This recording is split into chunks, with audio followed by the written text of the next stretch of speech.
Hey everyone, welcome to Quick Break Games and welcome to the FPS Boost series here on the channel.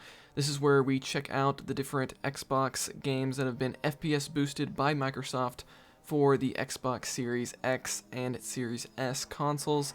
And this time we're checking out LEGO Star Wars The Force Awakens from 2016. So if you haven't seen this series on my channel before, so on the left side is you're seeing the original version of the game, how it ran on the Xbox One. In this case, it's 30 FPS, so that's FPS Boost turned off. And then on the right side, you're seeing the Xbox Series X and Series S version, now running at double the frame rate at 60 frames per second. So you're going to get twice as smooth of an experience both on the Series X and even the Series S. There is no 120 frames per second support for this game on either console, so they just did 60. But that's fine by me because, to be honest, the vast majority of people do not have displays that display 120 frames per second at this time, and a lot of people aren't even going to notice it, so I think 60 is just fine. So yeah, this is the LEGO Star Wars The Force Awakens from 2016. This game, I don't know, I think it probably has kind of a bad reputation, especially now that we have LEGO Star Wars The Skywalker Saga, which of course expanded on these movies. You have this game had the hub world planets, which we're gonna see Starkiller Base a little bit later towards the end of this video.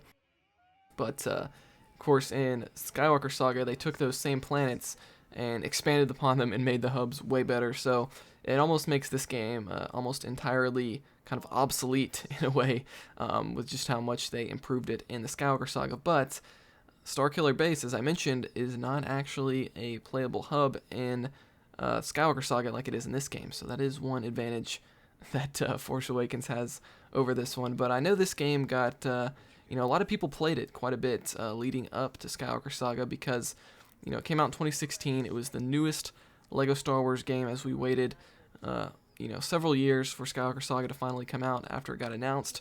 And so a lot of people were just kind of playing the complete saga, but they were also playing this one just because it's kind of the newest one. So I know a lot of this game got a lot of plays in the past few years. But yeah, so we're playing it here. This is I think it's called the Battle of Takodana mission. This is probably the best mission in the game, if I had to say. At least it's definitely a top 2 or 3 for sure. I think most people would agree with me on that. But this is the level where you finally get some lightsaber usage in the story mode. And I forgot to mention, if you haven't seen this series before, so throughout the video, I'm going to slow down the clip to 50% speed. You can see right here it's being slowed down.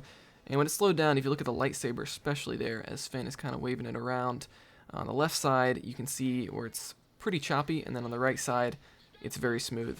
And here you're seeing some actual gameplay here, and you can see on the left, it's just significantly more choppy. So throughout kind of random intervals, I try to pick times where there's like a lot of stuff going on where you can maybe see the difference a little bit better. But through random intervals, I'm going to slow it down to 50% speed because I think it kind of emphasizes the frame rate difference just a little bit. At least to me it does. So hopefully that helps, because it is kind of hard to fully display the difference in a YouTube video. It's definitely much easier to see if you're in person playing the game, but this is the best that we can do on YouTube. I really wanted to show off this feature. So this is the cool lightsaber cutting mechanic. You can cut through walls and stuff. I always thought that was kind of cool.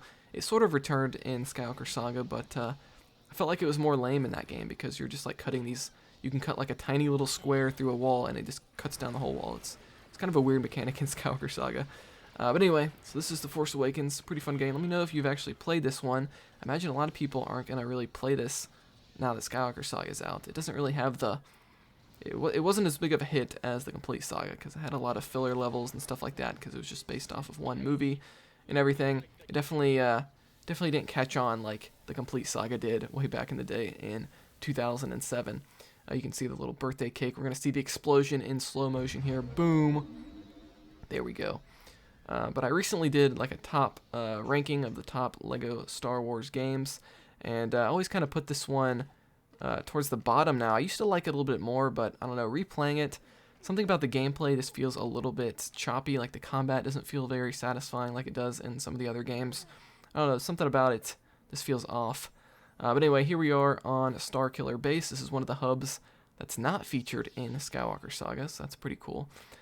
So we're kind of exploring this. I thought I'd visit this because, if you haven't played this game, it's kind of cool. But other than that, you're going to see a little bit more gameplay here, but that's pretty much going to wrap up this episode of FPS Boost for LEGO Star Wars The Force Awakens. Let me know in the comments below if you've played this game, if you have it on Xbox Series X or S, if you like the difference, if you can notice it. Like this video if you enjoyed it, dislike it if not, subscribe if you like what you see, and I'll see you guys next time here on Quick Break Games.